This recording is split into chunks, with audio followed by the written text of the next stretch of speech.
Hello. Sorry, I'm a little late there. I had to allow Switch to do a little work there behind the scenes at a different job. You know how it is. Hey, welcome. Is Doc. I am back, and we're here for another little quick stream. Do a little art, little gaming. Let's start with the art. I got something already in the works, so here we go. Boop, boop. Hey, it's me. Got cute little reaction faces I've been doodling here. All right. Ta-da! Okay. So this is part of a bigger picture that I've been working on. It's going to be kind of cute and fun. This is just myself here, kind of thinking about it and reacting. So right now I'm laying down the flats, so you can see.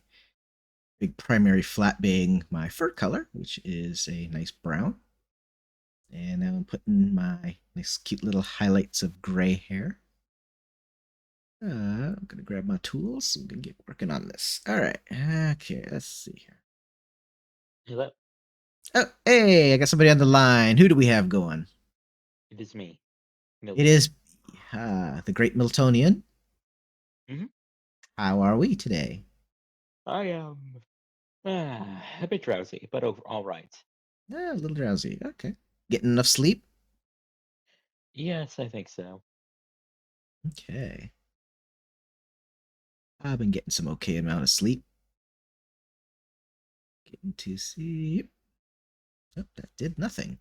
Absolutely nothing. Excellent. Let's try that again. Uh, you can see my screen okay? Yep. All right, excellent. I think I fixed it from last time. So I had to jump this thing real quick at the end here because I had a. Ooh, why is my colors not coloring? There we go. Got that one. Okay. Anyway, um, so yeah, I was just watching some TV while waiting because the room was in use, so I couldn't see. do the stream just yet. But now that I'm here, I'm just kind of throwing it together real quick. uh, hmm so I started watching. Cause I'm kind of like doing this thing where I'm just trying to catch up on shows and stuff because I have like streaming services that I'm paying for but not actually using, and it's like, well, that's kind of just throwing money away. hmm So I Just a started bit. watching, yeah, just a bit. So I watched Captain Laserhawk, which was kind of fun. Cool. Hmm. Yeah. So, and then right now I am watching an anime, BNA, Brand New Animal.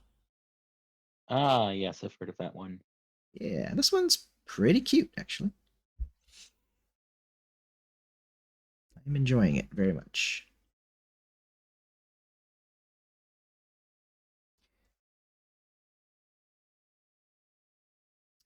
One only downside is that common trope, the, what do you call it? The reluctant protagonist. You know, where they get put in a Uh, situation they don't like, they just kind of resist the call, you know. But this protagonist comes around and then accepts it after a few episodes, so it gets better, at least in my opinion. There, but it's cute and it's got hmm. furries and stuff that they can transform to people, I guess. So they kind of like weird creatures. I wonder. Hmm. Hmm. I don't know. It's interesting.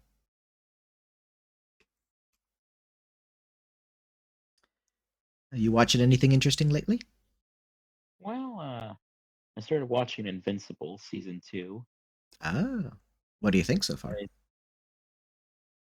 interesting. I Let me put it this way.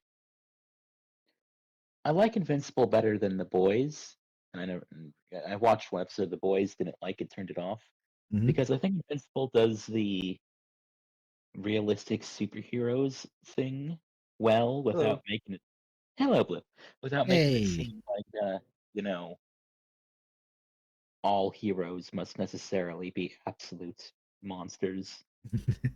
Yes, there are nice subtle shades of gray here and there for everyone in Yeah, Invincible. Well, that's good. Didn't pull It's what the boys did. and I love the two blue guys, the two clones, the Maulers. I think The they Mauler call them twins, yes. Maul.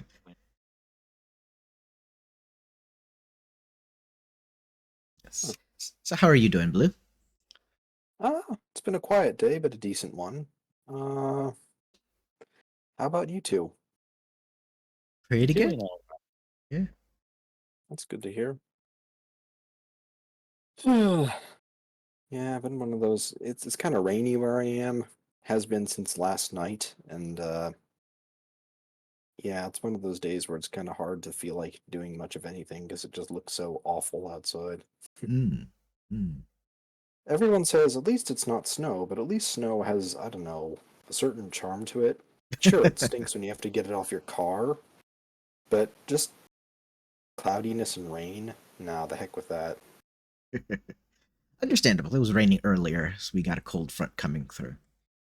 Ah, So we might actually get our second cold front of the season. oh, okay. Yeah, it takes forever. They only last like a day or two, but I'll take what I could get. Yeah, it's way too hot there for me. Yeah, when you live in these big mega cities. Ugh. Anyway, Yeah. doo-doo. Coloring in a dock. Yes, I'm laying down flats on myself here. Okay. Love the cute little reaction thinking here. It's like, yeah, Yeah, you do those kinds of faces well. thank you. Yeah. And I was Yeah, mentioning to confused. Sorry, go on. Milt earlier that I was watching a brand new Animal BNA on Netflix, which was kind of cool. Oh yeah, I've heard that's good. Yeah, pretty good so far. It's good to hear. All right. Yeah. Hopefully it looks. I don't know if I changed it correctly, but I'm going to be playing Pony Fantasy 6 later. I don't know if I changed that correctly on the stream. Okay. Hmm. I can check in real quick. 'Cause yeah, I'm currently.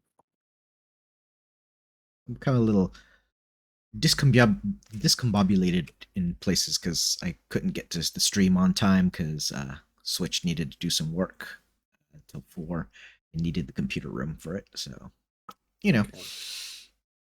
It does say Pony Fantasy 6. excellent. So yeah. But yeah, that makes sense. Excellent. Okay. All right. All right. Ugh. So get my cute little main going. There we go. All right. So my D&D group got together last night. Oh, nice. Yeah, I had Yeah. the game yesterday too. Yep. So we played a little Dungeons and Dragons 3.5 edition for those of you following from home. Right. And so I got to pull out my little kobold wizard. Okay, that campaign. Yes, Sparks, the kobold wizard. And we were planning to infiltrate the palace of a emperor. We're playing in Hmm. kind of a Japanese themed uh, setting for right now. Okay. And reason we're breaking in is that the emperor and his daughter went from being dragon friendly, very benevolent rulership to ban all good dragons and autocratic uh, rulership in a matter of a few months. And so the dragon that was an advisor and then got banished is asking us to kind of go through and figure out what changed and see if we can undo it to bring back the love and peace kind of rulers that they used to be. So Yeah, we're something thinking, that's us there. yeah, we're thinking mind control. Yeah, that seems like a safe bet. Mm. But since nobody can get into the palace, nobody can tell for sure who's doing the mind controlling, if that is indeed the case. Could also be doppelgangers. Can always Yes, be doppelgangers or mimics. always. Yeah. Ah, Always. Never discount doppelgangers. Mimics Yeah. are the reason I have trust issues. So, Yeah. you know. Yeah. Yeah, you're not alone. Mm. But Fun fact for anyone playing Baldur's Gate 3, there is a mimic encounter in it. oh no, Thankfully, it's a fairly minor one. oh, good. But yeah. So we've managed to find that there was a small resistance group in the city too. Okay. That was good. And so we got together with them and we managed to get some information on the palace, the guards, how to get in and out and stuff like that. So we got some pretty decent information to do our infiltration. That's good. Yeah, we're actually being prepared. How's that for something new? Yeah, there's something to be said for that. Yeah. So we know that Sorry. at any given time, there is no more than 70 guards on a given shift, all around the palace grounds and outside the palace. Okay. So, obviously they're all spread out and stuff. So we just have to avoid. Avoid being spotted. Right. I am gonna say the 12-year-old inside me immediately asked, "What happens if one guard calls in sick that day?" Hmm. Well, then there's going to be 69 guards. Yes. Ah. Like I said, he was my inner 12-year-old. 69. So, so we got that to work on. We also got to. Well, we did get information that summoning spells don't work, which made me extra Oh. sad because that's the big thing that Sparks loves to do: summon creatures into the fights to do most of the heavy hitting. Yeah, that seems kind of like a middle finger pointed directly at Sparks. Kinda, yeah. It's okay. Yeah. I You've got other stuff up understand your sleeve. there's a challenge, so. Yep. And I mean, you also can still polymorph and do stuff like that. Oh, yeah, Like yeah. crowd controls, everyone thinks conjuration is just summoning. Haha, no. It's web, it's grease, it's solid fog, it is stinking cloud. It is basically most of the battlefield control spells, because most of them involve bringing something into existence on the battlefield, and that's not technically summoning. Nope, it's not summoning, just creation. Right there in Yep. spot using the ambient mana of the area. Yep. It's not bringing something from another dimension. It's also teleports, which are incredibly useful. Yeah, well, yes, but teleport won't work. So they have. Oh, okay. There's dimensional anchors throughout the palace in different That actually rooms that are important. So, yeah, nobody can get in and out of the important places. that actually kind of makes sense because let's be honest, in a 3.5 world where people could hypothetically just teleport into the king's room and just cut him down, you'd want to probably take some what's the word? You'd want some countermeasures in place to stop that from happening. Yes. After the first or second time it happens. I like how you quantified that. Well, sometimes people don't learn their mistake on the first time. Right. Fool me once, shame on you. Fool me twice, watch it. I'm huge. I think it's fool me twice. I need to start investing more into the perception skill. Yes, indeed. I was just quoting Minsk from the original Baldur's Gates. Gotcha. That's a Minsk quote. Because I'm glad he made it to the third game. Yeah, me too. And he is a treasure. Oh, he is very much so. I'm just glad that they gave Boo, the hamster with him, some proper respect in that you can now actually toss Boo at the enemies, and yes, it blinds them. And second of all, it'll spawn Boo on the field, who can then start fighting. He has 20 hit points and hits harder than a longsword. Oh dear. And also, he only has one attack, so there's that. But also, this is a hamster that could probably take on a first level fighter. Just saying. With 20 HP. 20 hit points. Yeah, with 20 HP. and hits harder than a longsword, I'd say he has a very good shot of taking down at least one, possibly two. Mm-hmm. Yeah. Yeah. He does also have 20 decks. Oh dear. This is Ah, a fast hamster. well, He is yeah, a AC, force. AC is at least 15 then. Yeah. Yeah, yeah. Minsk is, I mean, Boo is a very is it would be Boo would be a nightmare to fight at level 1. Of course, by the time you get him, you're all like level 10 or 12 or something, so. Ah, Right. okay. Still, I The mean, main thing though is go for the eyes, Boo. Go for the eyes. Indeed. And he's still a helpful companion because of that. And the best part is every person who can who can potentially throw Boo has a unique voice line for doing it. Yeah. Like the wizard will comment, "Well, this is a novel use for familiars," after yeeting the hamster. Eat the hamster, Indeed, eat the hamster for massive damage. yes. Anyway, or at least for blinding the enemy. Yes. go for the Anyway, sorry debuffs. to interrupt. Indeed, debuffs are strong. Like preaching to the choir here, but fun. So I've got. Okay. So in our little going back to last night's session with my group, Right. we got a little information on what kind of monsters to expect. Very few. Looks like they employ mostly humanoidish people. There might be a few non-humans, Right. but not that many. So okay, we can deal So, with that. They so any also monster will be a surprise. Sorry, but go on. right. There's also talk of possible some undead in there, mostly as Oh, servant staff. huh. They don't sleep, Uh, they don't eat, they don't take breaks, so 24/7 service. I I just can see hope it. they're well cleaned because, you wouldn't want them stinking up the place. I'm sure that they're kept relatively good condition, though. You know how the unions take care of that. I don't. Oh wait, Yeah, the yeah, emperor probably busted all the unions. probably. He's a Monarchies be like madman. that, yo.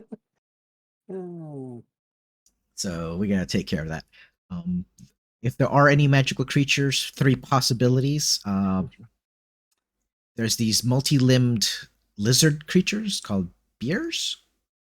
Oh, Bahir. Yeah, Behir, yeah, yeah, yeah. Behir. That's I've it. heard of, I've heard of them. Yeah, those don't have anything really for a weakness, so it's just kind of just just keep punching them until they give up. Not much you Yeah. can do about those. There are possible hellhounds, which those I have a counter for. I have ice spells. Nice. So I made sure I had plenty of those memorized, as well as some scrolls for that. So encountering those shouldn't be too much of a problem. Sounds good. And then there's gargoyles, Ah, which is another one of those not really having weakness. You just kind of have to keep punching them until they give up. yeah. But I have the perfect gargoyle detection spell, Oh, magic missile. is it because it only works on objects? It only works on Oh, on creatures. creatures. Sorry, on creatures. Yeah. Yeah. Okay. So if I Fair walk enough. into a room full of gargoyle statues, you know, fire some magic missiles into the room, see if they connect with anything. If they fail, well, then they're not creatures. If they I can succeed, see. well, we're rolling initiative anyway. Yeah, yeah. I'm just imagining a really paranoid wizard, like whenever they see a statue, they just cast magic missile at it just to be sure. Well, I mean, that's redundancy. All wizards are paranoid. Fair enough. I repeated myself. Sorry. Honestly, imagine being a wizard in like a Doctor Who setting, because like that'd actually be a really good instinct in a world with weeping angels, probably. oh yes, you'd be very. That's one setting you'd really want to be paranoid, even if you're not a wizard. Oh God, like especially if you're not a wizard in Doctor Who, because if you have some manner of phenomenal cosmic power in Doctor Who, you at least have some manner of defending yourself from the myriad hostile aliens. But if not, well, you better make like the doctor and get a silver tongue and a good pair of running shoes, and ideally a decent like Head start. dapper outfit. Well, Yeah. that too, a head start. Yeah.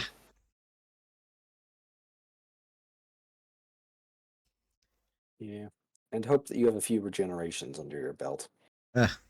You're human. You're kind of screwed on that part. Yeah. I actually had like a thought for a character who could possibly appear in a Doctor Who campaign. Basically, if you can imagine it, a blue-collar Time Lord. Like, basically, there's someone who just deserted the Time War and took a job repairing engines on a ship, something they're probably a little overqualified for, but, you know, they don't care. They just wanted out of the war. But the thing is, circumstances keep forcing them to do things that are a little dangerous and also a bit doctor-like. And whenever they do that, everyone's like, oh shit, it's the doctor. And they're like, who's the doctor? Who is this doctor? Why does everyone assume I'm this random doctor person? Uh, That's an oops. yeah.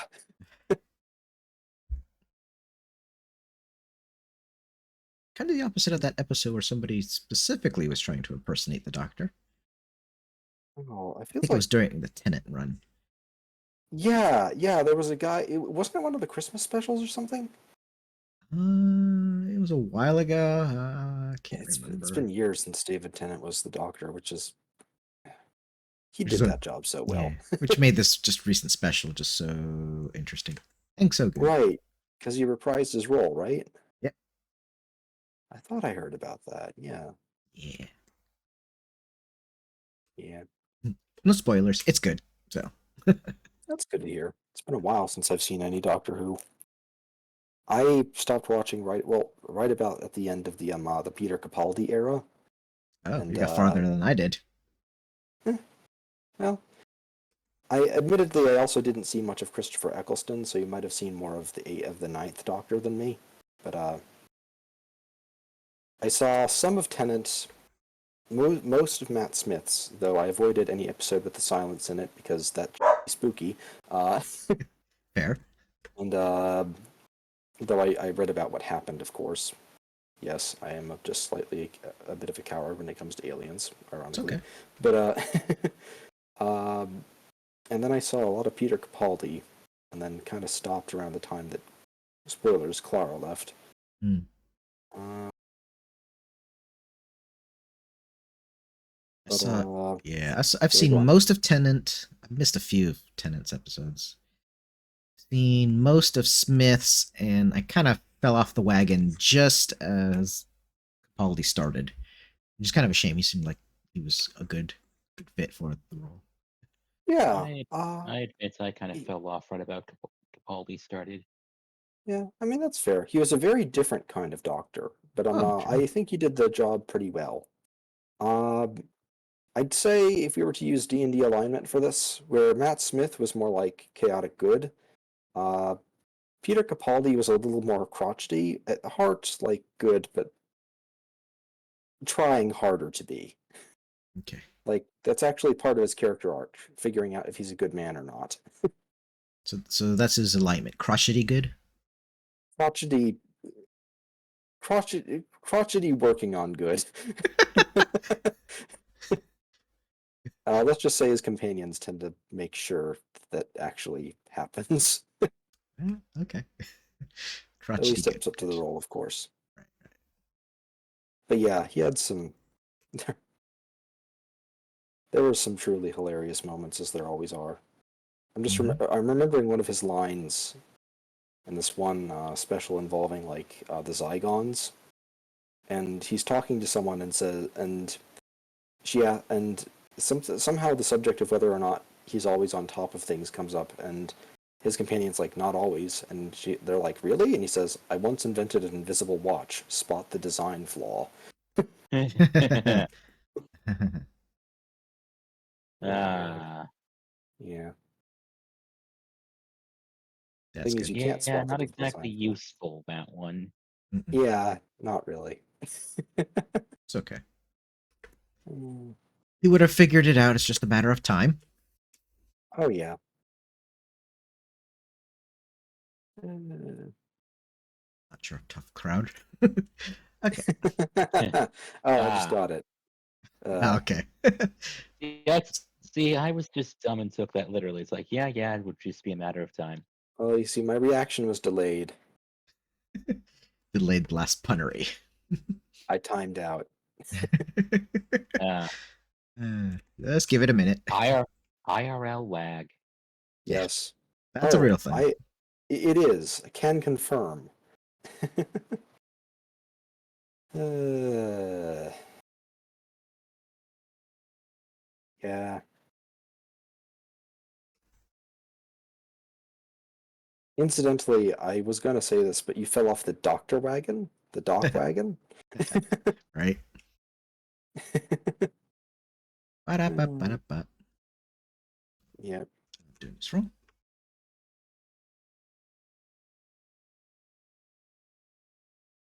Speaking of pony, in some game I still want to play, like, it would be nice to play a time pony at some point. We'll see what happens. Not Doctor Hooves, he's his own character, but someone Time else. traveling pony. Yeah, maybe There also was from a Gallop Free. there was a very short-lived official pony manga that had that had an had a time pony in it. Looks like an Nice. Earth pony. Guess what she was named?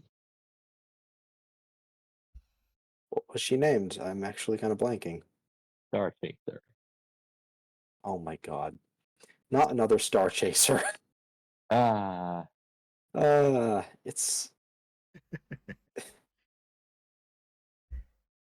uh so yes, the whole plot of that does involve Doctor Who, though. fair enough. Well, I mean, in the older series, Doctor like or not the older, but like the original series of Doctor Who, um some sometimes the Doctor did have other Time Lords as his companion. The one I can think of is the fourth Doctor. He had Romana with him, and she was also a Time Lord, or Time Lady, I should say.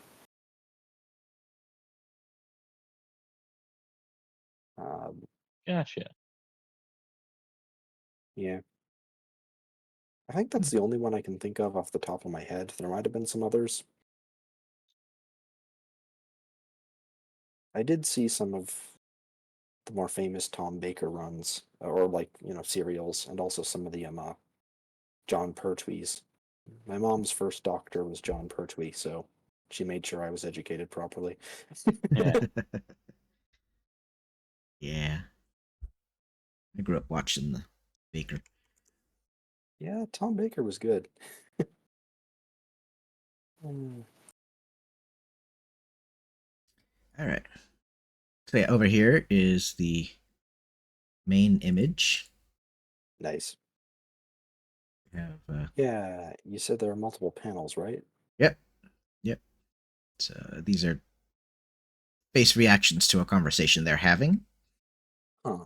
So as you see, they're hanging out at Switch's apartment, which is small and dark, the way she likes it.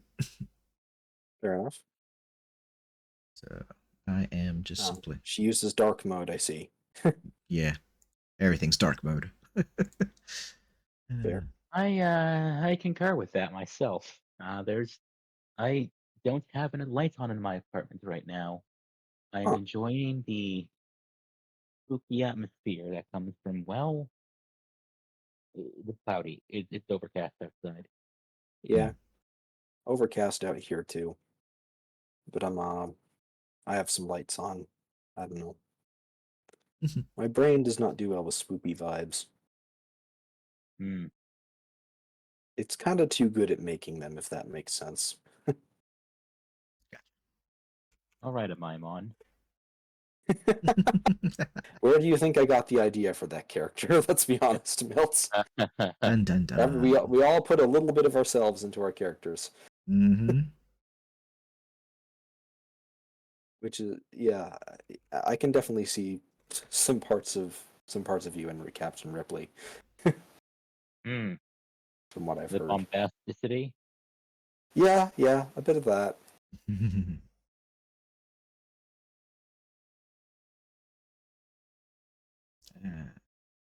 Also, the love of using chutzpah when necessary. That's a good word. Yeah, it's a very good word. Uh, I also love that yeah, it I was a guess. skill in paranoia. Yes, and the paranoia description for the skill is chutzpah is a bit more than just audacity, and a bit more than being good with words. Chutzpah is the quality of a man who will ask the courts for mercy because he's an orphan when he is on trial for the murder of his parents. Yeah. uh, Yeah, that would be a good definition, I suppose. yeah. I can think of a few people off the top of my head who I can say have chutzpah or chutzpah. I am not a native Yiddish speaker, so I don't.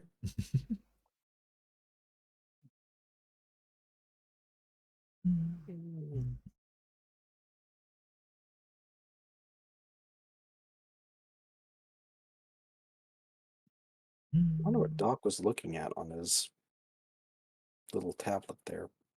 Oh, it's not the greatest thing to see. I need to make them lighter. But he's actually playing a video game. Oh, nice. And if you're old school, you might actually figure out what video game it is. It's not Galaga, is it? No, No, okay, yeah. it is Missile Command. Okay. Oh, yeah, I remember that one. That's Yeah. one I grew I up with must have, on the Atari. I yeah, that's yes, that's that's before me. I didn't grow up with it, but I played it. Yeah.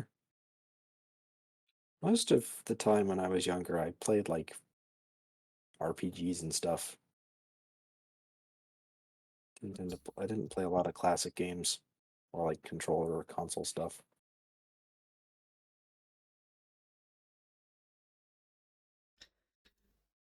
My first system was an Atari 5200, Oh and I wow. had and I had a lot of great games on that one. And then eventually got Yeah. a 2600 with a few extra games. I used to have a friend who had a Atari as well, and we would trade games at school to Huh. play each other's library. That was good That's really times. cool. Yeah, that was fun times. Yeah. So we got to play lots of stuff, and yeah, I was pretty decent at Missile Command. Okay. One of the it's only a game over if you lose all your cities.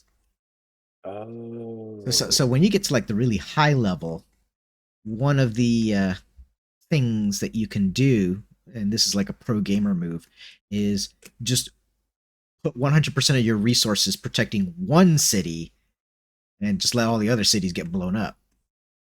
That makes sense. Because at that point, it's like you have just one thing to worry about, and you could more easily and readily defend it. Not worry about bombs that are going down to the places where the other cities used to be that are not there now. So I've never played Missile Command itself, but the funny thing is, now that you've described the game, I think Mm-hmm. I played a parody of it in one of those RPGs I mentioned.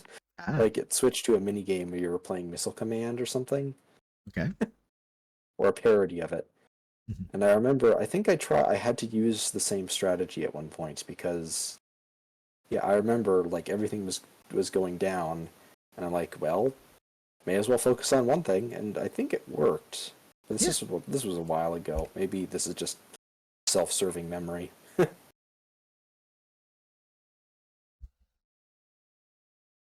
There have been many remakes and uh, Oh, for sure. parodies and stuff like that over the years. Well, yeah, the classics get all the parodies. You remember the old Sega Master System? I think they had a version Huh. that you could play with 3D glasses. Oh. Huh. Mm-hmm. It's like, how's that? Yeah. Yep, that's a bomb, all right. Boom. No. Yeah. It's a BIM. It's a what? A BIM. A bomb. Anyway, Oh. a Oh, a Pink Panther bomb. reference. Gotcha. Oh, yeah, He's that go, sounds it's like a a Pink Panther. BIM. Shouting, and everyone's like, what? A BIM. Oh. I get it now. Mm, Yeah, it was one of those. Yes. was that actually And Clouseau saying it, or was it someone else? I don't remember. I mean, Look, fair. it's a long time ago I watched that movie. I was just saying I watched it when I was like 8, so I don't necessarily remember the whole plot. Yeah, it was pre-high school the last time I saw a Pink Panther film. Gas prices were under $1. Probably. Uh, Uh, yeah, gosh, that's a long time. yeah, Gas it's prices weird to are think it's a like long time, but are it is.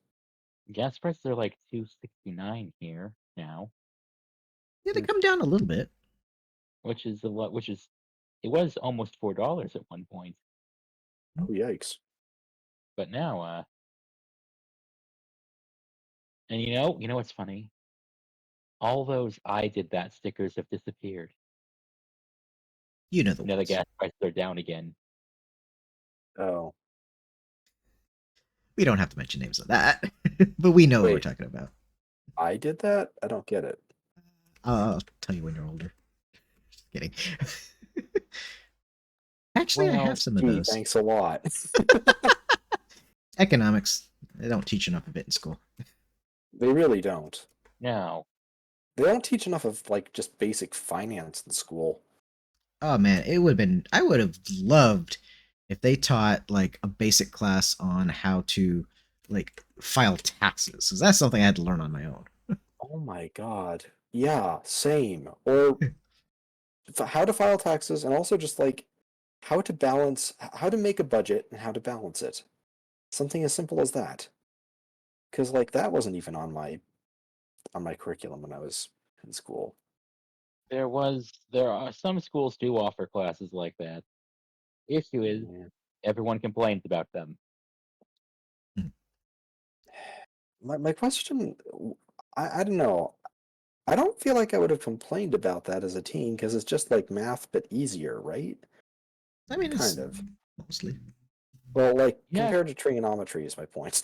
Yeah, okay. yes, Compared to but Trig. you have It's to like, remember that these people are the common clay of the West, the salt of the earth. You know, moron. oh, Blazing Saddles. ouch. So wonderful. I forgot that moment from Blazing Saddles. That's a great movie. I need to see it again. Mm-hmm. Thank goodness for Mel Brooks.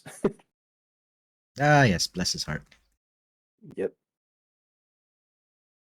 Uh, We are the generation that grew up on Mel Brooks, so things don't like really bother us as far as like jokes and stuff. We can take yeah, it. yeah. Actually, my folks know about this already. Well, basically, my folks know I'm not the best at like figuring out holiday gifts for people. Mm-hmm. So they did me a mercy and basically just told me what they wanted. Hmm. So one of the gifts for both my mom and dad actually is I got tickets to a production of The Producers this coming May. Ah, Ooh, Yeah, nice. it's at a local theater, and it's been a while since we've seen that one, and yeah, looking forward to it because look at you being favorite son, huh? eh, let's just say how to put it. They've been some very kind supports this past year, so it's the least I could do. Mhm. I saw the movie version of it, and that was good. I've seen the movie too. It's just been ages. Mm-hmm. Springtime for Hitler. The thing I didn't Ah, realize at the time about that film is yeah, Mel Brooks is Jewish, so yes. Look, There is That's a part of the joke. Yeah. there is a very common trend in Hollywood to it. If Hitler is ever due to appear on screen for whatever reason, get a Jewish actor to play him. Oh God, yeah. Oh God, and the producers, the guy they actually get to play Hitler, the hippie. Yeah. Wait, we can't He's- attack there. That's where all the stuff is, man. I saw a collection of those AI generated movie posters. Oh no, Some of them were pretty bad. And I can obviously imagine. we're trying to try to see the worst ones they could make, right? Mhm. Oh no, oh no. There was one, you talk of Hitler reminded me of this. Hero dash Shima, which has a Oh, little Japanese boy in a World War II airplane pilot uniform standing in front of a Japanese Zero. oh my God. Yeah. Oh, Worst one. oh, ow, that hurts my soul. That hurts a lot. Especially like, yeah, I mean, everyone knows, like, at a baseline level that Japan did some nasty stuff. When you learn the actual history of it, I mean, it's a rabbit hole of how absolutely crazy the situation was over there at that time. Mhm. I'm not Yeah. going to go into it here because I don't want to bring the mood down, but oh Yeah. boy. But yeah. On that note, Yeah, let's talk about something funny like defending from missiles. Oh, wait, no. Yes. Uh, uh, or just Doc Wagon's cute ears. cute little fluffy ears. Scritchy, scritchy, scritchy. Ow, he bit me. Ow. I don't think he bites. He's not the No, bitey probably kind. not. He could get annoyed, but he won't get bite. 'Cause Yeah, fingers are dirty. He knows where those things fair are. enough. He's a doctor. He doesn't know where those fingers have been. Exactly. Did you wash your hands? Ugh. Not touching those. Yeah. All right. So, yeah, this is how my process on getting the fluff in the ears. I don't do it too often because it takes a long while to do it. But Yeah, you can't this is. beat the results because, I mean, seriously, look at that fluff. Look at that ear fluff. Yeah, it is cute. But yeah, it's quite the process. This is a Mm-hmm. lot of work for ear fluff. Yes, but worth every minute. Hard part is just kind of get it to look fluffy with, the right strokes of pen. Right. Just, I know I've said it before, I'll say it again. Mad respect to artists for, like, just so much of this looks like, I don't know, like when you just look at a picture, you don't realize, unless you are an artist, I think, or have an artist friend, just how difficult it can be to get some details down that we take for granted. Like, Mhm. I didn't notice shadowing on artwork until I met you, and then I thought to myself, wait, they had to go through and put them all in manually. Oh my goodness. Yeah, this is hard work Yes, it is. and underappreciated in my opinion. Very much so. Yeah. By the way, did you hear that there's so much AI generated images on the internet already that the AIs are training themselves off AI generated images, and therefore the overall quality is slowly getting worse. Good. That's hilarious, and yeah, that seems about on point for this kind of stuff. The serpent eats its own tail once Yeah. again. Yeah. I say good only Yeah. because they've been taking away my work. Oh yeah, I agree wholeheartedly. I mean, Yeah. mm, Like AI has its place, but I don't think that's where it was meant to be. yeah. Well, it's interesting. There's a guy on YouTube who makes D&D animations, Z Bashu, Yes. and he actually released a video after sort of AI art became popular about his ideas on it. Mm-hmm. And one of the things he mentioned was that ideally, Well, he basically found it very interesting as a use for generating reference models, but like obviously not fully fledged art. The thing Right. is, and basically he was in favor of it in so far it was used for that, but he knew it wouldn't be. So Okay. New technology always gonna get that double-edged sword of finding the niche of really good use and the one of absolute terrible use, yeah, Hmm. yeah. especially Well, with it's like, things on the internet. oh goodness, heck yeah. Well, it's like every time something new is, well, it's like whenever you get a new toy, you want to use it as much as possible, and then Mhm. you think to yourself, maybe I shouldn't have shoved that Hot Wheels car down the drain. Why are you shoving Hot Wheels down the drain? I don't know. I was just thinking of a random example. It sounds like something that I would have done as a child. Well, like, let me tell you a young Bean story. Boy. So there was a time when I was a child, and basically I discovered the wonderful world of biodegradable packing peanuts, and I thought they Mm. were the coolest thing in the world. Mhm. And basically, spoilers, this may be part of why I wound up became a chemist, or at least was foreshadowing. I like loved Hmm. watching them dissolve. I loved like seeing how they dissolve, and I loved like putting them in different liquids. Mhm. And then inevitably I'd wind up with waste, and I'd have to pour it somewhere. So I'd pour it down the sink.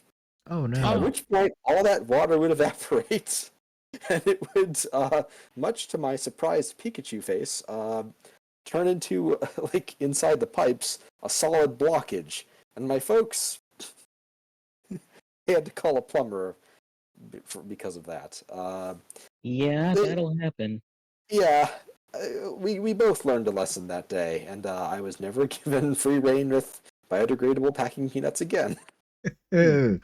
Hmm. Oh wait, Thanks. so this is coming up on the holidays. Did I ever tell you the story of the time I melted a plastic spoon? N- No. Okay, Did you so try to use it to pick stuff up a hot grill? no, it was not heat that melted it. It was Oh, some kind of base, I think, I created by accident that melted it. So well, basically, you're already better off than I was that one time. well, fair, maybe. Well, basically, it was around the holidays, and I was sort of in this phase where I was like trying to make random, what I called potions, like just mixtures of random things around the house, because Yeah, I don't know, it was fun. what But we do. I think the problem was that I put some ash from the fireplace in the solution. And one of the byproducts of burning wood is, I think, sodium carbonate. As a matter, or soda ash. One of the things that Mhm. actually, it was one of the first things that the chemical industry was kind of invented to try and create because you have to burn trees to make it, and Europe at the time was running out of trees. But that's history for another day. Basically, you can get it from burning wood, and it's in ash in fireplaces sometimes. And I put that in a random cup, and I was mixing it together with other stuff, and I was mixing it with a spoon, and I noticed the spoon seemed to be coming off in like rivulets into the solution. I was elated. I'm like, look at what I did, Mom! And my parents were terrified because they Uh-huh. didn't know what I made, they didn't know how dangerous it was, and they didn't know how to dispose of it. And they were the sane ones there. If I ever had a kid and they did that to me, I would freak out. But they disposed of it somehow, and they stopped me from putting any tinsel in it because it was the holidays. Because I'm like, what if we dissolve more stuff? And my parents were like, no, bad bean. Uh, uh, I will yeah, give you 5 bonus points for that lovely use of the word rivulet. rivulets. Oh yeah, Rivulet. Yes. There you go.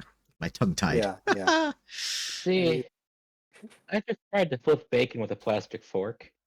Oh, well, Uh, it's like, everyone makes this mistake at some point in their life of touching an object that doesn't appear to be hot, but turns out that it is hot.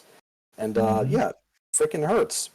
And Mhm. you're lucky if you don't actually cause damage to like serious damage to your body. And I was one of the lucky ones. But yeah, I mean, there's even in one of the early like chemistry labs I was in as an undergrad, they even had a sign that said on one of the what is it on one of the walls of the lab that said, "Warning: hot glass looks the same as cool glass." Yeah, something to Because it's remember by. true. Yeah, words to live by indeed.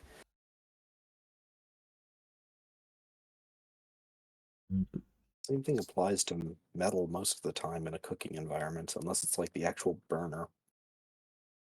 Yeah, I mean, well, even then, I mean, like a hot Oh burner yeah, on a stove after it's used, the color will eventually come down, but it'll still be hot. right. Yeah, things can retain their heat for a long time after they've stopped, well, Except for emitting radiation. except for mashed potatoes. Those things go cold so fast. Yeah, I kind of wonder why that is actually, because Just don't I retain know heat. because usually it seems like potatoes hold their heat pretty well in my experience, unless they're mashed. I wonder if maybe it's like a surface area thing. Like maybe there's Could be. more It's places air can contact the potatoes. I don't know. because it's mashed and kind of, I don't know, maybe airy. Airy. How Maybe it's more. Well, I wonder sometimes if it isn't because potatoes have. Well, how much water is in a potato? decent I'm amount, I gonna would look this think. up. Hmm? A decent amount, you said? I would think, but Yeah, I I'm would not a think so chemist. too. You're the chemist. I'm gonna. You have Okay, I'm more. gonna look this up. How much water in a potato? Potato. The potato is about 80% water and 20% solids. An Oh 8-ounce boy, baked or boiled potato has only about 100 calories. The average American eats about 124 potatoes per year. that's true. Okay, potato. This is from the Idaho Potato Museum. I eat a lot So of potato. 80% water. That's actually a lot of water, and that's kind of my working hypothesis for why potatoes might hold their heat compared to some other ingredients in, like, say, a stew, Hmm. is because, well, fun chemistry fact about water for the day. There's a certain property of a material called its heat capacity, of a chemical, I should say, which is basically its ability to. It's both the rate at which it will uptake heat and is inversely proportional to the rate at which or to the amount of heat it can sort of store effectively. Like if you have Hmm. a high heat capacity, you take a while to heat, but you will hold that heat for a long time and can store a lot of it. That's kind of like why areas around lakes tend to have more temperate winters and summers. It's because the water in the lake acts as a heat reservoir and then will take a long time to like cool down. Hmm. Because water's got a very high heat capacity, and I wonder if potatoes being warm in like stews when they're just chopped up and like not completely smushed. I wonder if that might not be part of why you have to blow on them first. But that's just a hypothesis. I have nothing to validate it with right now. Sounds like a delicious hypothesis that we can eventually get around to. Well, let's just say when you have a degree in chemistry and you like potatoes, and you occasionally just wonder about these things. This stream full of craziness and science. We learn Welcome things. to my Yeah. TED Talk Yes. on why potatoes might be warmer than other vegetables. Sometimes. Sometimes. Uh, Seems like every Thanksgiving potatoes, the mashed potato bowl is the first thing to get cold and has to be reheated. yeah, So maybe I'm just not doing it right. I don't know how to potato. I mean, honestly, so long as you know how to stuffing at Thanksgiving, I think no one will mind. Hmm. See, in my family, nobody likes the stuffing. Like just me. Really? Yeah, like Hmm. stuffing and cranberries. I'm like the only one that really eats that stuff, so it's like I don't make much Oh, of it. wow. Everybody, Damn. well, we are Hispanic, so we are more the Oh, rice and arroz con pollo and ah, gandules I and see. the, you know, That makes sense. And that does sound delicious. they are. I've been trying to cook like the way my mom cooks for like, gosh, 30 years. Haven't figured it out. Fair So, enough. You know, Yeah. stuffing it, and cranberries. I love that. I love cranberries, to be honest. cranberries are nice. I, I'm Good for one the of the few people in kidneys. my family that loves the cranberries. Cranberries good for the kidneys. Hmm. Dr. I didn't Protein. actually realize that stuffing and cranberries are supposed to go together. We usually have them separate. That's fine. I mean, you do you, right? They all go to the Yeah, same yeah, yeah. place. That's the way I look at it. But Fair going enough. down past the tongue. Yeah. It's like, how do the flavors mix? That's the question. Yeah. Is it like a And I guess they symphony or is it tried. like a dump truck? Oh, that's a really interesting metaphor. Uh, Uh, we actually found a really good version. It's made with something called Quorn, Quorn. It's oh, a popcorn. mushroom-based protein and tastes very good. It's a pretty good replica of what the real thing tastes like, in my opinion. Although, for Hmm. my sanity, it's actually not too close because, like, I've had the Impossible Burger a couple times, and it's actually too close for comfort. It's like, is this actually not beef? It kind of freaks me Hmm. out a bit. My mom loves it because she's vegetarian, not by choice, but because she can't digest some of the oils in meat. For me, it's by choice. I find it interesting But that there's now an uncanny valley for taste buds. oh yeah, there is. Huh. Yeah. It's something I don't think about, but now that we have like science to the point that you can synthesize meat proteins and then synthesize other things that kind of are like meat proteins, Yeah. Yep. everything just kind of gets a little crazier. Oh, I think I told you two guys about my adventure in jury duty this past Oh week. yeah, you mentioned that. How'd Tell, that go? did I tell you, Milt? No, I don't think you did. Oh boy, sit down, bring out the popcorn. Here we go. Oh Okay, boy. Got a glass of water. That'll have to suffice. yeah, because that's totally like popcorn. Yes. Okay, so yeah, There's a I higher got heat summoned for capacity. jury duty. So I go Mhm. downtown City Hall. I could take the bus, but unfortunately, the bus in my area was kind of poorly timed, and you have to be there Hey. by a certain time to, not get penalized. So Mhm. I decided to just drive because they'll at least validate the parking, and I won't have to pay for the parking over there Right. because parking over there is kind of expensive. Go into the garages. Mhm. Um, so I drive down, park, walk in. Now the first thing is security at the courthouse. They have like this Yeah. table with all these little. They have like three different sizes of bins. They have like the little cup if you have just like a wallet and keys. They have a medium size if you have like carrying like maybe a purse or something like that. Then we have the big one for the lawyers and people with business, so that you can put your briefcase in. It's like, oh boy. Mhm. And of course, yeah, empty your pockets, put everything in there, and also take off your belt Right. Uh-huh. because apparently belts with a belt buckle over a certain size are not allowed in the courthouse. And the first thing that came to my mind, and I really probably should have thought about this rather than actually speak it out, is that they apparently don't want Texans sneaking into the courthouse. Okay. I've never heard police officers laugh as loud as I did. Oh no. So I'm just like, oh boy, I'm glad they had a sense of humor. Yeah, same. It's just kind of weird for belt buckles. And it's like, okay, well, I take mine off, put it, wrap it up, put it in a little bin, and just like, that runs through the metal detector. Then I go through the detector. They wand the people in front of me. They wand the people after me, but they don't wand me. And I'm like, is it becoming an earth pony? I'm not like Yeah. am I not a unicorn that could just magically like hide stuff or like a Pegasus with stuff under the wing, because I'm too ordinary. Anyway, so I get in, get my stuff, put my belt back on, and all that, and get into the side room where you have to check in. And that process is actually pretty efficient. You go in, you show your papers, they stamp it, they give you a little card that you got to wear with that's basically just says juror and a number. Right. So you're only known by a number and maybe your last name if need be. And they have like a vendor that brings food in, so you at least can get food if you need to. There's bathrooms that are pretty clean, and they got a little TV that kind of goes cycles through all the judges that work in that circuit and tells you a little bit about them. It's like Hmm. Judge the Honorable Allison does mountain climbing as a hobby and has climbed Kilimanjaro, or Judge Baker does the French bicycle racing, every Oh, year. good. you know. And then there was like Judge Eric.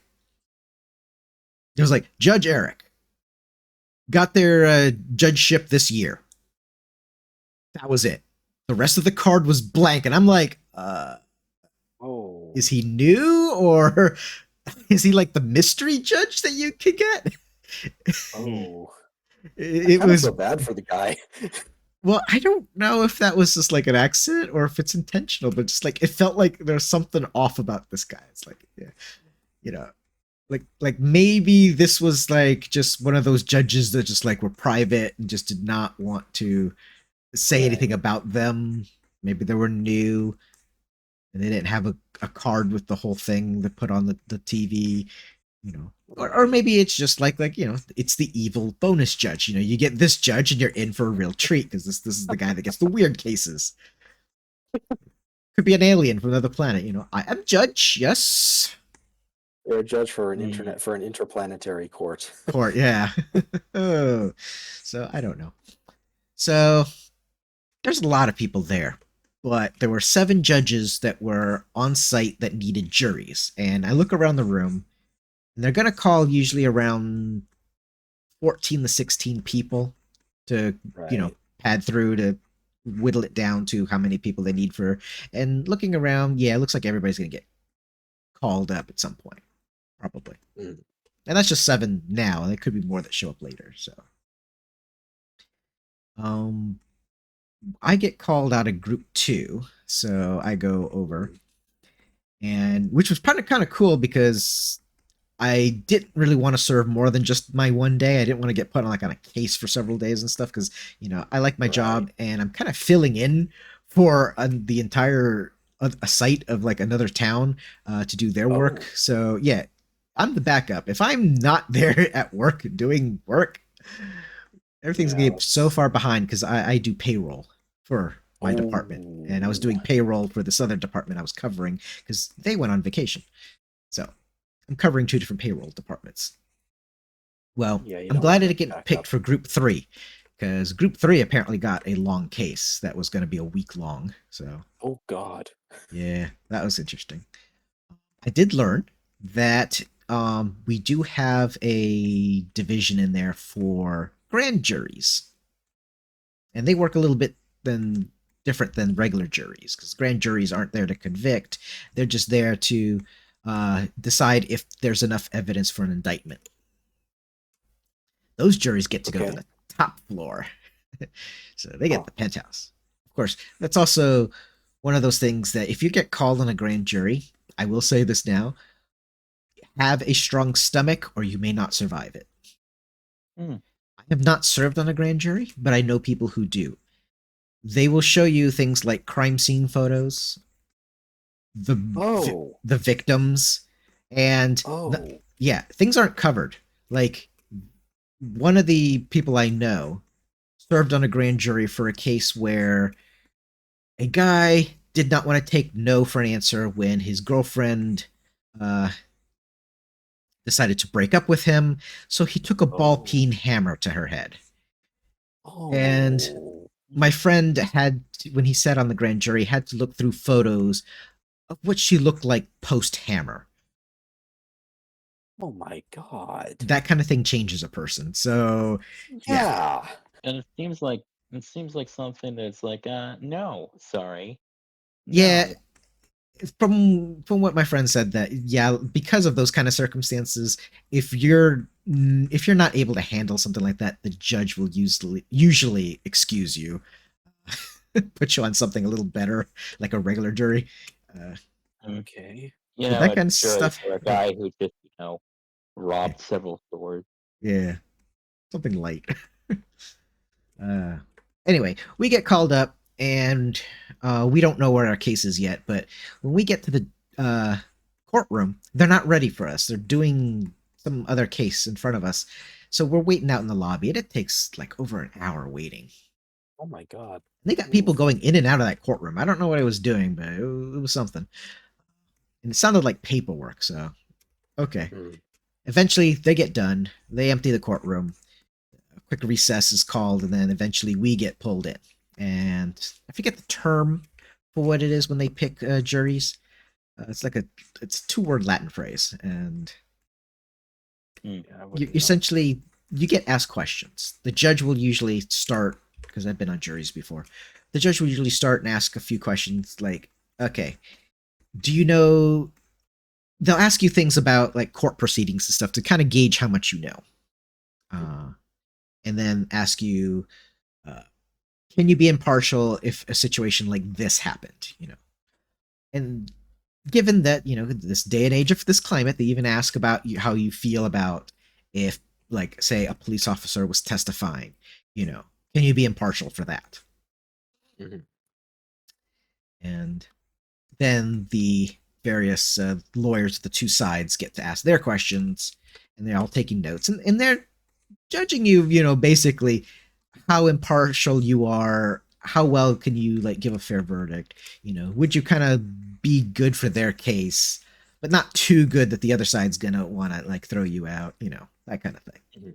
Because both sides basically get to write down a list of which jurors they'd like to pick, and they kind of compare notes, and whatever both sides can agree upon is usually what's gonna get picked out. So Okay. it's a little bit of a game for them, legalized game. It's interesting. And one of the things that was asked was about circumstantial evidence, because that could be an issue. Because, I mean, juries are just composed of ordinary people. We're not really law experts, and we're not really supposed to be anyway. Yeah. And one of the things was like, okay, here's a hypothetical. I'll give one from a past case I was put on. Okay. There's a park, and it is illegal to swim at the swimming pool in this park because it's been known to be hazardous. But this one kid has his picture taken. He's soaking wet, standing next to that pool. Is he guilty of swimming in that pool? And so, Yeah. It's and circumstantial, isn't it? it's Because circumstantial. there's Like, no. you know, Yeah. would you have reasonable doubt that he swam in that pool or not? You know, And of course, we come up with ideas of like, oh, well, he could have been like hosed down with a garden hose or something, or somebody with a bucket of water would have splashed him with it. Mm. And of course, this is just to illustrate, what circumstantial evidence is like, what it means to convict someone beyond a shadow of a reasonable doubt, or beyond a reasonable doubt, I should say. These kind of things. These are important questions.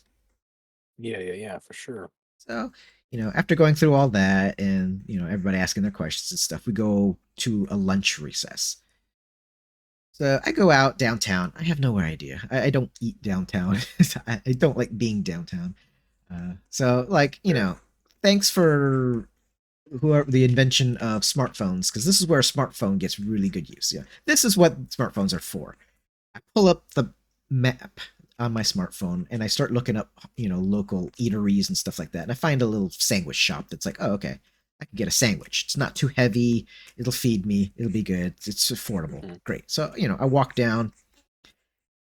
As I'm walking, I pass by a homeless person, or what I think is a homeless person, you know, because they're sitting there and they kind of have the look and they have a cup and they have those little cardboard signs of, please donate, homeless, Mhm. stuff like that.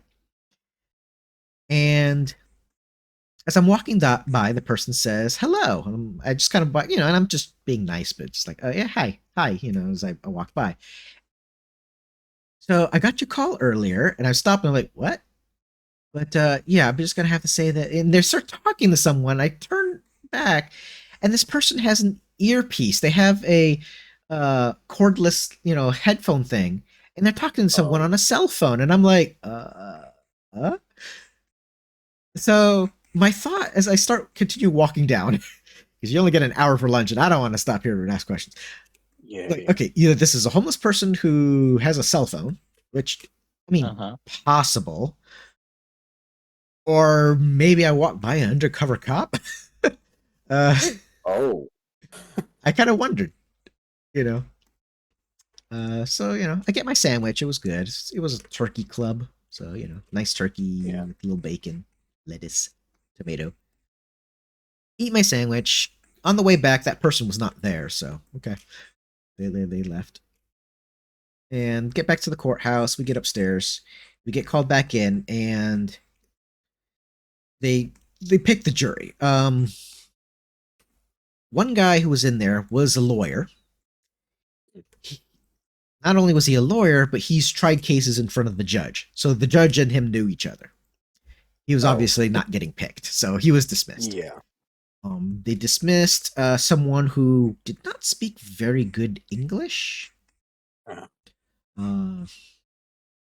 So that, you know, and the judge can, like, you know, comment if that's excusable or not. But I obviously got picked because I tend to have a pretty honest face, and it's like, you know, I don't try to lie or anything. It's like, yeah, I can be neutral and partial and stuff like that. Okay, whatever. So I get picked, and we go to there's a little back room behind the room that the jury tends to stay for breaks and deliberations and such. Mm. So we're kind of there, and we're just kind of chilling out. And they said it was going to be like a 10-minute break before they, you know, so they could get things ready. 30 minutes later, they're ready. Oh God! Uh-huh. Life at the speed of government. Yeah. Or justice. And we get sit down, and it is it's an assault case. I don't want to get into the details of what it is exactly, but no. It's assault, and it's different from battery. I will tell you that battery and assault are two different charges. And I won't get into the details on why that is, because that was one of the things that was a hang up when they were doing jury selection with us, because some of us were asking way too many questions. And I noticed that the people were asking way too many questions didn't get picked. Right. Yeah. Mm-hmm. But, you know, we sit down, we get little notepads that to take notes, because we're allowed to take notes of what's going on. And the notes are purely for us. They're not going to get read by anyone. You could doodle a little picture of a pony on it, and nobody's going to care. Though I would not recommend doing that. I would recommend paying attention to what's going on. Yeah. Because sometimes these cases could get boring, and you don't want to fall asleep. But at the same time, you need to know details of what's going on. Right. And as we're sitting there, the judge was kind of leaning over to the clerk, the court clerk.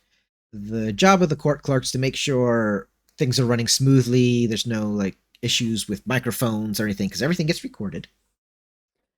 And he was also responsible to make sure we got notepads and pens. And the judge was whispering to the clerk, "Did you give all the jury a notepad and pen and everything?" And I overheard this, and I'm on the jury's on the other side of the room from the judge, so I have good hearing thanks to my ears. And I just kind of held up my pad and shook it a little bit so the judge can see we got notepads. And the judge just kind of turned, and I was like, "Juror number 4, did you overhear what I just said?" I'm like, "Yes, Your Honor." "Okay." Turns to the clerk. "Let it be known on record I cannot whisper to save my life. Thank you." Okay. The judge has a sense of humor. That's good. So. Worried me for a moment there, because I was like on the spot. And I was like, oh boy. But no, the judge was cool with it. Just like, okay, cool. They had been some problems with some paperwork and one of the witnesses, so they had to call another recess. So another 10-minute break. An hour and a half later. Oh my God. They finally call us in. So like, oh geez, okay. It's getting late in the day. This is supposed to be just a one-day trial thing. So we sit back down. They start the case, and the plaintiff goes. It's lawyers representing, XYZ. And they call a witness up, and the witness apparently has like first-hand account on the situation that led to the assault.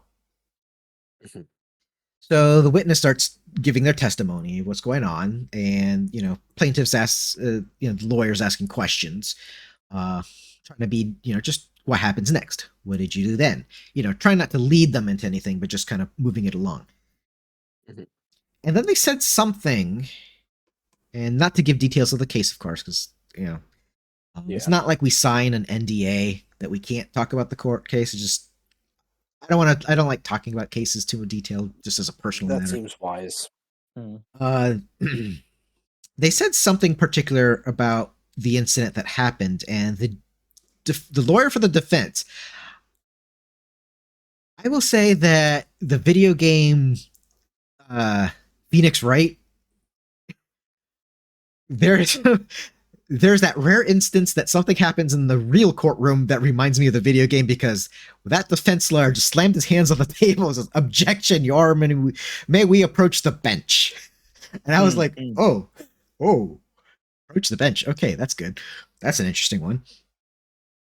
And it's usually when like a lawyer from either side objects to something, and this is just personal experience from the cases I've handled, usually they will approach the bench to discuss what they have an objection to. The jury usually doesn't overhear that part. Huh. Usually, like the judge will just rule on something on the objection, and depending on whether it holds or not, the jury will be told like ignore this or that, or just keep going as is.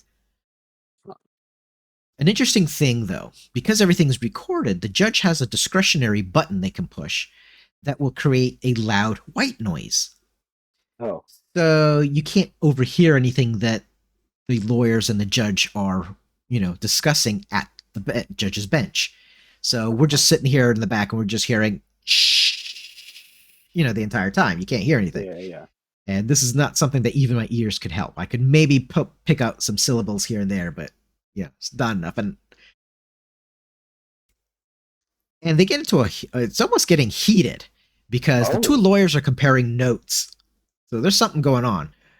And so the judge tells them to go sit down, turns off the white noise, turns to the jury and says, "Okay, we're going to take another recess." Oh, no. And, gavel. And then we're led back out to the deliberation room in the back again. And we're in there like another 35 minutes, and we're just kind of talking amongst themselves like, okay, there's a lot of lengthy 10-minute recesses going on here. What's going on? And we're like thinking, and like me and one other guy are the only two people on this jury that have had jury experience before. And we know that when there's a lot of these breaks that keep happening over and over, something went wrong for somebody. And eventually one of the officers comes in and says, "Okay, the judge has dismissed the case. You're all free to go." We're like, "Oh, okay, that's it." So, we get our things and we're like, "Okay, I guess it's over." And it's late at night. Like most of the courthouse is closed by this point. But we just get our things. We start going, and as we're leaving, the judge comes back to the back area as we're walking by, and she shakes our hand. She says, "Thank you for your service. Apologies for the way this case went out, but can't say anything about it other than you guys did wonderful. Putting up with the technical difficulties we've had, and thank you for your service. You'll be given documentation on your way out to show to your employers if you need to excuse you for this day, court and everything. Thank you for all your time and everything, blah, blah, blah, blah. All that kind of good stuff. And we get our, jazz. yeah, we get basically, you get a little piece of paper that says you served on the jury on this day, such and such for this judge. And that was it. And now we get to go home. And so I'm walking out and like, well, that's a thing that happened. And, some of us are just, as we're taking the escalator down, we're just kind of whispering to each other. It's like, I wonder what happened that things went wrong. And, we have ideas, but, I guess we'll never know for sure. Yeah. But, yeah, that was my day in court, being a jurist. I've been on cases, never had anything go so upside down that the judge just decided to send everybody home. Yeah, I've never heard of that happening before, and that's certainly more exciting than my brief time in court. Let's just say I was called in, but I didn't end up serving on the jury because it was something I could, for various reasons, not be neutral on. Yeah, fair, Or- and happens. Yeah. Yeah. Yeah. But yeah. So I, yeah. mm, So that was me, my time. That was my adventure. So well, Huh. congrats on making it through. yeah, Mm, now that means I don't have to serve for another year. yeah. Well, as they say,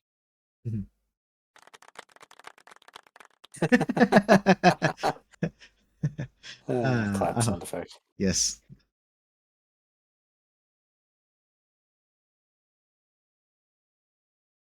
Na, na, na, na, na, na, na, na.